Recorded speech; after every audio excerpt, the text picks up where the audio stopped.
Professor Wallace está em Porto Velho, Rondônia, no inverno amazônico, diz aqui professor Wallace. No inverno amazônico, chuvoso, 27 graus. Então, já que o professor Wallace falou aí desse inverno amazônico, vamos falar de Amazônia. A gente tem informações, aliás, reflexões com a nossa neurocientista de plantão. A gente vai para o nosso próximo quadro, 1h42. Consciência no cotidiano.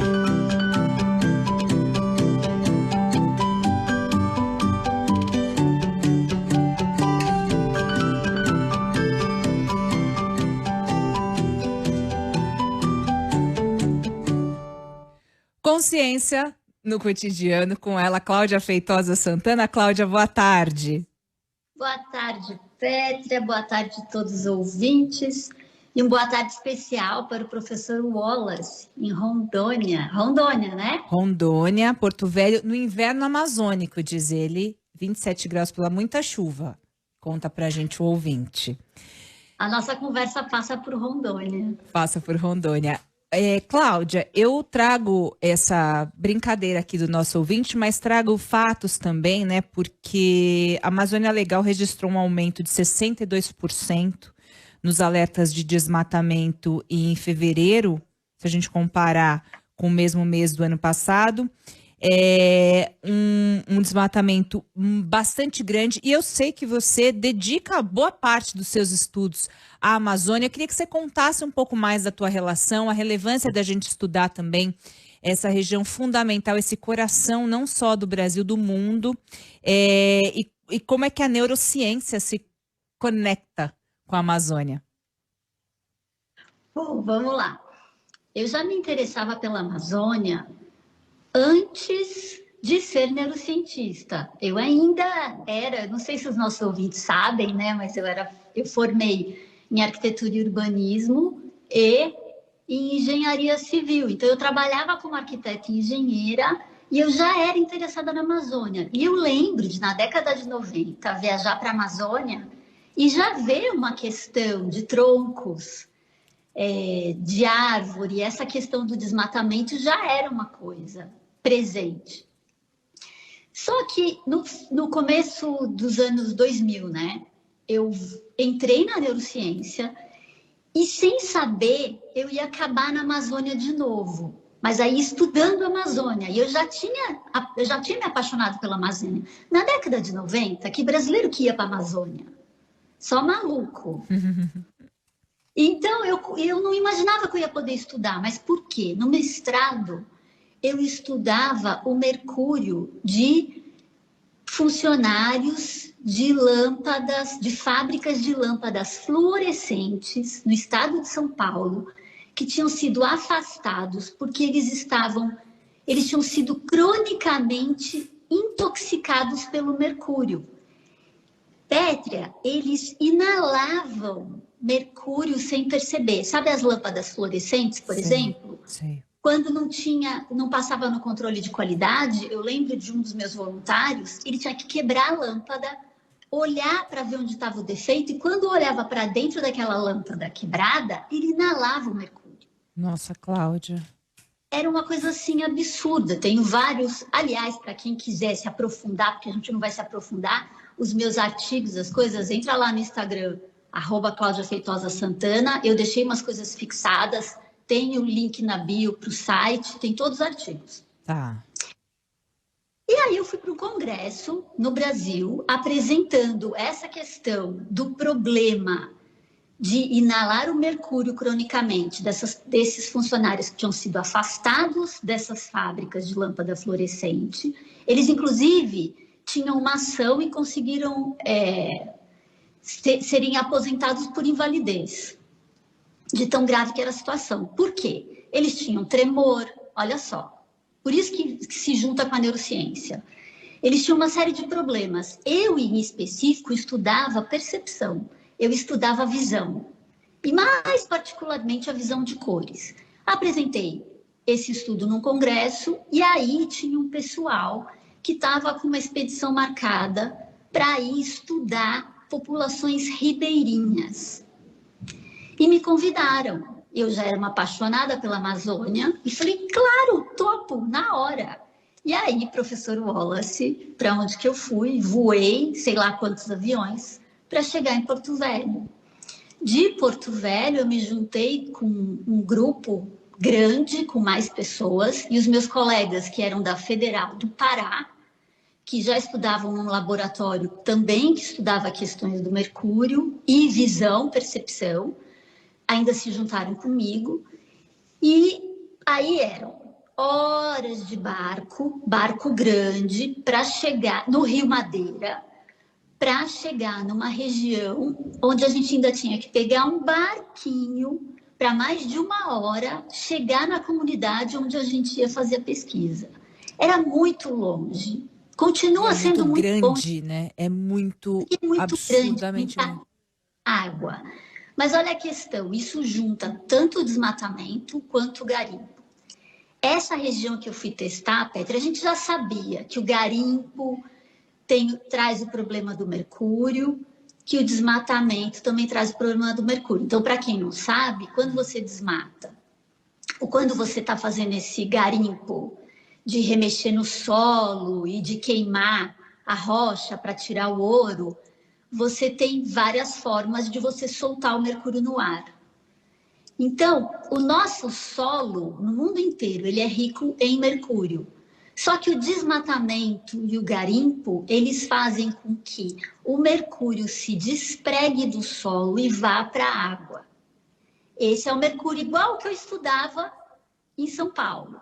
Só que quando ele vai para a água, ele se transforma da forma inorgânica para orgânica, porque as bactérias das vegetações da água transformam o mercúrio em metilmercúrio. E os peixinhos se alimentam dessa plantinha.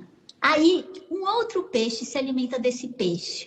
Um peixe maior ainda se alimenta deste outro peixe. É toda a cadeia comprometida. Na cadeia, vai biomagnificando a concentração de metilmercúrio. Quem está no topo da cadeia? Nessa região, os ribeirinhos.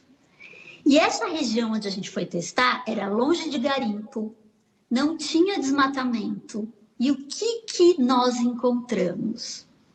Mesmo essa população, longe das fontes de contaminação, elas estavam expostas ao metilmercúrio, porque tinha um pessoal da nossa equipe que fazia recolha de amostra de peixe e analisava a concentração de metilmercúrio nos peixes. A gente cortava o cabelo dos ribeirinhos na base do couro cabeludo, para saber a quantidade de metilmercúrio que se concentrava no cabelo. Isso era analisado em 2 laboratórios no mundo diferentes, porque não existem testes clínicos para isso. Para saber a quantidade de mercúrio, e um detalhe muito importante, Petra e nossos ouvintes, a quantidade de metilmercúrio no cabelo dessa população estava abaixo de 40 milhões de partículas partículas por milhão. Ela está na faixa que é considerada segura para a OMS.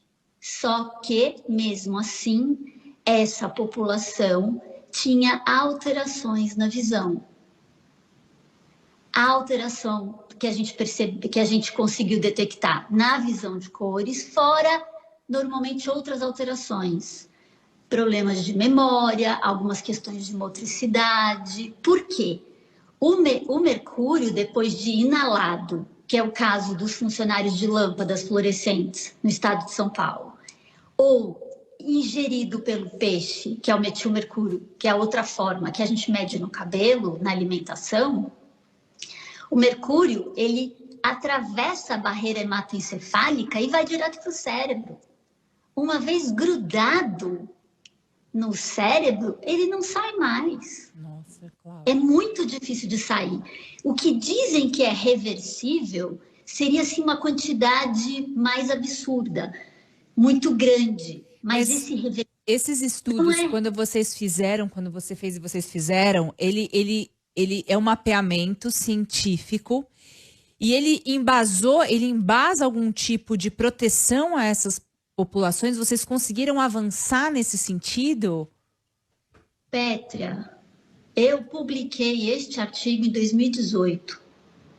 Na época, não tinha uma mídia, um jornal que a gente conseguiu chamar o interesse para esse assunto. Porque o problema do mercúrio na Amazônia é um problema de saúde pública seríssimo.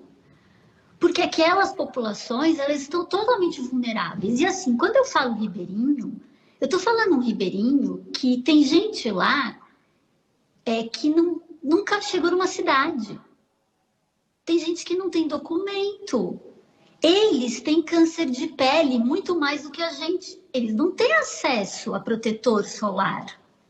Eles vivem num estado, em geral, de pobreza inacreditável.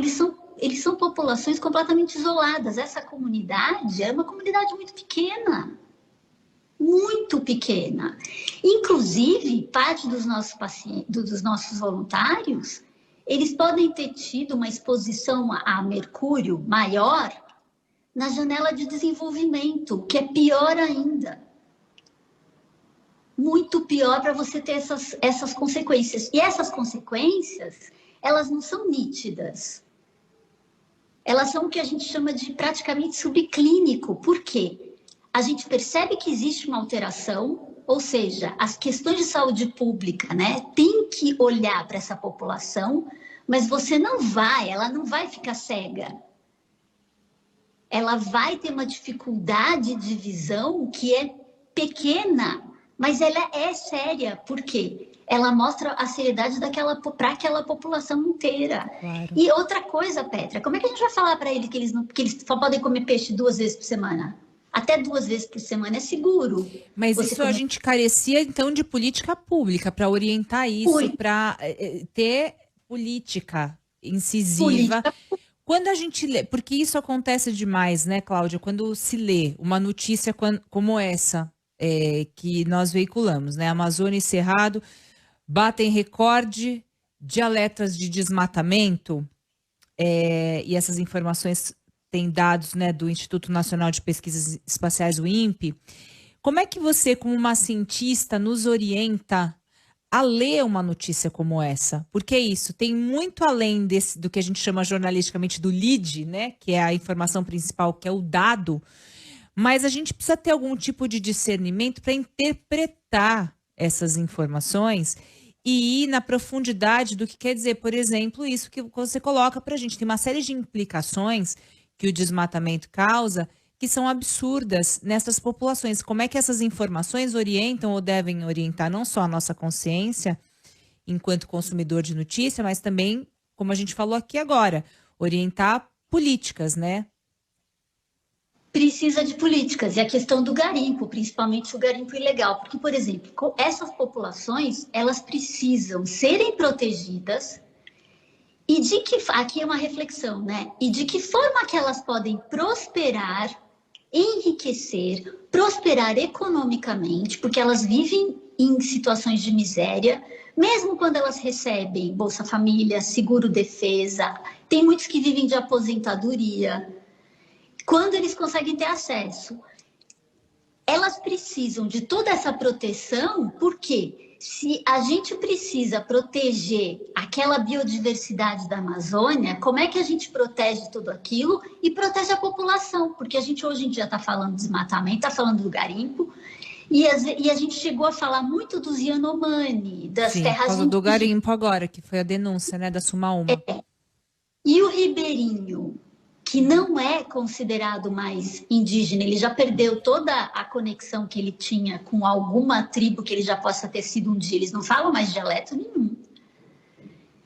E eles, na verdade, mal falam nosso português. Essa população é muito vulnerável. Agora, a Amazônia, né, ela tem essa biodiversidade que nem está toda catalogada. A primeira coisa que eu falo para o nosso ouvinte, assim, que pode viajar, vá para a Amazônia. Vá, porque assim, não adianta eu querer falar, mas Pétria é muita água. Atravessar um rio, você não enxerga a margem do outro lado do rio.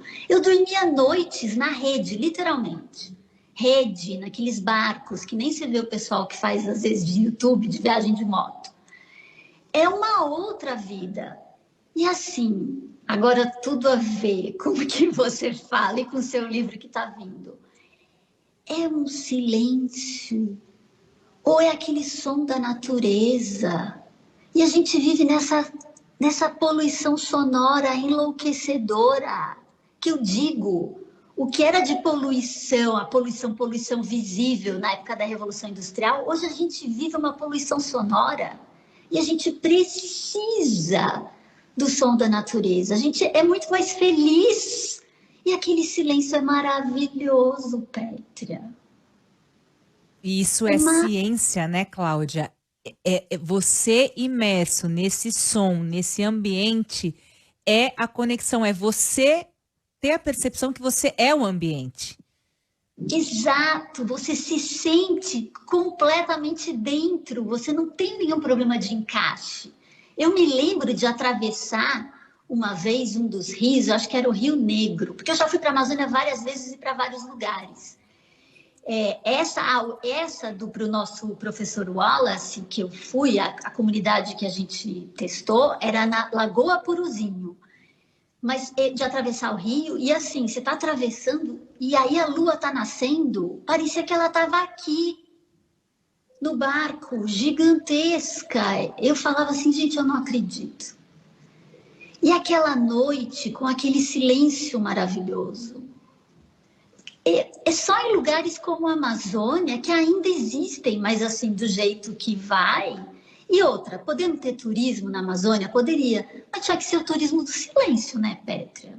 Não dá para ser o turismo que você vai para a praia e que tem aquele bando de caixinha de som, que você não consegue nem escutar o mar. Né? Porque escutar o mar parece que é escutar o nosso silêncio, não é? Não faz parte da gente. Faz total parte. Vamos falar de silêncio semana que vem? Você topa? A gente fala um pouquinho do livro também? Porque o pessoal tá curioso.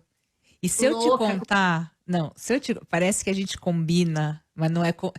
Nesse programa não acontece nada combinado. Eu faço a produção do programa ao longo da semana, né? Então o programa vai acontecendo, ele vai acontecendo, eu vou sentindo e tarará. Só que eu já estava com uma entrevista marcada com a professora Lucilena Galvão, que é a minha professora, é a minha musa, minha e de muitos, que me ensina a pensar, ela. E ela viria a São Paulo. Aí eu marquei com a professora Lúcia para vir aqui ao estúdio nos visitar e nos brindar com a sua sabedoria. E a professora Lúcia, ela é uma das minhas entrevistadas no meu livro, como você, que também é entrevistada. Só que você decidiu falar sobre a Amazônia ontem. Você está falando isso agora para mim, isso que você acabou de falar. E no meu livro, uma das passagens mais emocionantes que eu choro de ler e reler é quando a professora fala da ida dela à Amazônia. E ela fala do silêncio. Eu juro, não vou contar para não contar o que está no livro, né? Talvez eu ler no livro. Mas, Cláudia, é isso, cara. É isso. Vamos falar de silêncio semana que vem? Eu acho que você já colocou pra gente aqui. A Amazônia não é só uma questão da biodiversidade, que é fundamental, da economia verde, que é fundamental para o Brasil, do desmatamento, que é uma aberração. A gente tem um patrimônio muito além da linguagem, que é a Amazônia. Eu acho que é essa a mensagem principal que você traz como uma neurocientista pra gente. E posso falar uma coisa? Aquelas pessoas que moram na Amazônia, que sempre moraram na Amazônia, e isso inclui o ribeirinho, elas também são o nosso patrimônio. São. Elas precisam ter todo o apoio de se prosperar, seja lá como for, ou que seja estudar a Amazônia. A gente precisa cuidar delas. E faço aqui minha reverência. Se de um lado eu tenho a professora Lucilena Galvão como minha, do outro lado no jornalismo eu tenho Eliane Brum, que está lá em Altamira, que é também meu norte no jornalismo. E acho que tenho que reunir vocês todas. Eu vou falar para a Eliane te levar lá para a Amazônia para vocês fazerem alguma coisa juntas. Cláudia, beijo. Bom, para quem quiser mais, tem o livro da Cláudia também, Eu Controlo Como Me Sinto, para você que quer sempre mergulhar. E a gente vai agora para o Repórter CBN. Cláudia, eu vou te deixar um beijo. Aproveita aí Portugal. Sábado que vem a gente vai falar sobre silêncio mais. Obrigada. Tá. E na Beijo. sequência do repórter, a Cláudia também tá em podcast, tá, Wallace. gente? A professora Wallace arrasou, né, de Rondônia. Beijo, Cláudia. Tchau.